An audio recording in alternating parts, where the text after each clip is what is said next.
শেষ দশকে আমরা লাইলাতুল কদর তালাশ করব। শেষ দশকে আমাদের মধ্যে কেউ যদি লাইলাতুল কদর তালাশ না করে, যেমন আপনি আপনার কোনো বন্ধুকে ফোনে বললেন, কিরে শেষ দশকে লাইলাতুল কদর তালাশ করার জন্য গত রাত্রে জাগ্রত ছিলি, তো যদি বলে আহা আমার তো মনে নাই, কি বলতে পারে আমার, তাকে কি বলবেন?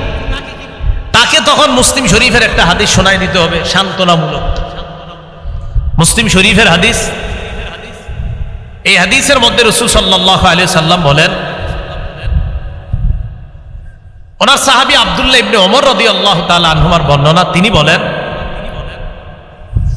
রাসূলুল্লাহ সাল্লাল্লাহু আলাইহি ওয়াসাল্লাম ইরশাদ করেছেন, এটা আব্দুল্লাহ ইবনে ওমরের বর্ণনা, তিনি বলেন ইলতামিসুহা ফিল আশারিল আওয়াখিরি আও ফিত তিসইল আওয়াখিরি। এটার অর্থ হলো তোমরা লাইলাতুল কদর শেষ দশকে তালাশ করো অথবা শেষ নয়ে তালাশ করো। তাহলে কি পাইলাম? 10ও পাইলাম, আবার 9 এখন থেকে বলা যাবে না, এখন থেকে 10, এখন থেকে বললে আবার বলবো না 9 আছে।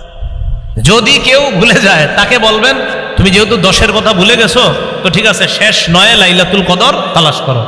তাহলে কি বুঝলাম? শেষ নয়ে লাইলাতুল কদর তালাশ করা। মুসলিম শরীফের বর্ণনা, 2657 বর্ণনা। শেষ নয়ও যদি কেউ না পারে, শেষ 9 চলে গেল, 9 চলে যাওয়ার পরে আপনার এক বন্ধুরে ফোন দিয়েছেন, কি ব্যাপার লাইলাতুল কদর তালাশ করছো? তো সে বলল না। তখন তাকে বলবেন যেহেতু তালাশ করতে পারো নাই, তুমি এক কাজ করবা। কি কাজ? রাসূলুল্লাহ সাল্লাল্লাহু আলাইহি সাল্লামের সাহাবী আব্দুল্লাহ ইবনে ওমর বলেন, আন্না রিজালাম মিন আসহাবিন নবী সাল্লাল্লাহু আলাইহি ওয়াসাল্লাম উরু লাইলাতুল কদরি ফিস সাবইল আওয়াখির। রাসূলের এক দল সাহাবাকে স্বপ্নে দেখানো হয়েছে লাইলাতুল কদর শেষ 7 রাত্রে। তাহলে এটা এখন কত? শেষ 10। এটা হলো আমাদের শিক্ষা। কিন্তু যে আপনার প্রথম শেষ 10 মিস করছে তাকে বলবো 9-এর কথা। 9 যে মিস করে তাকে বলবো আমরা, শোনো রাসূল সাল্লাল্লাহু আলাইহি সাল্লামের একদল সাহাবাদেরকে স্বপ্নে দেখানো হলো যে লাইলাতুল, একদল, সবাইরে না কিন্তু, একদল সাহাবাদেরকে দেখানো হলো লাইলাতুল কদর শেষ 7 রাত্রিতে। বাস আপনারাও প্রথম 3 রাত জাগেন না নাকি? না এরকম না কিন্তু। তো নবীজি এই স্বপ্নের কথা শুনে বললেন, আরারু ইয়াকুম কাত তাওয়াত্তাআত ফিস সাবইল আওয়াখির। আচ্ছা তোমরা এই স্বপ্ন দেখছো? কয় জি। আমিও তো তোমাদের মতো এই জাতীয় স্বপ্ন দেখছি, তার মানে আমার স্বপ্নের সাথে তোমাদের স্বপ্ন মিলে গেছে। তাহলে নবীও স্বপ্নে দেখছিলেন যে শেষ 7 রাতে লাইলাতুল কদর।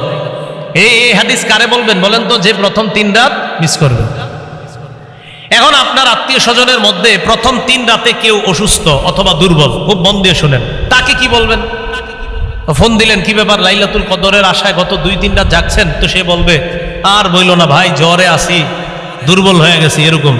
তখন তাকে আপনি বলবেন, আহা গত 3 দিন তুমি যদিও দুর্বল ছিলা, জ্বর ছিল, মন দিয়ে শোনো তুমি, রাসূলুল্লাহ সাল্লাল্লাহু আলাইহি সাল্লামের সাহাবী আব্দুল্লাহ ইবনে ওমরেরই বর্ণনা, তিনি বলেন ইদা দুফা আহাদুকুম আও আজাজা, তোমাদের কেউ যদি দুর্বল হয়ে যায় অথবা অক্ষম হয়ে যায়, ফালা ইউগলাবান্না আলা সাবইল আওয়াখির, শেষ 7 রাতে যেন কেউ দুর্বল না হয়, অক্ষম না হয়, অলসতা না করে।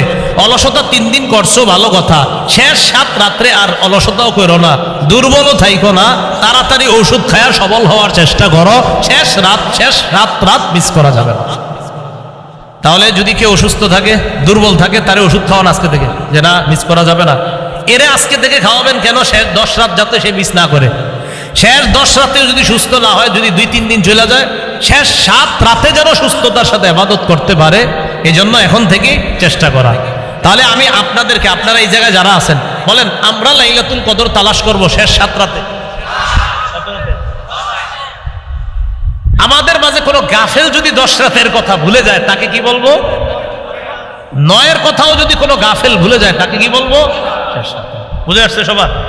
তাহলে এটা আমরা অন্যদেরকে বলবো। তাহলে এই তো শেষের 2টা আমরা সিক্রেট রাখবো, গোপন রাখবো। এটা কাদের জন্য?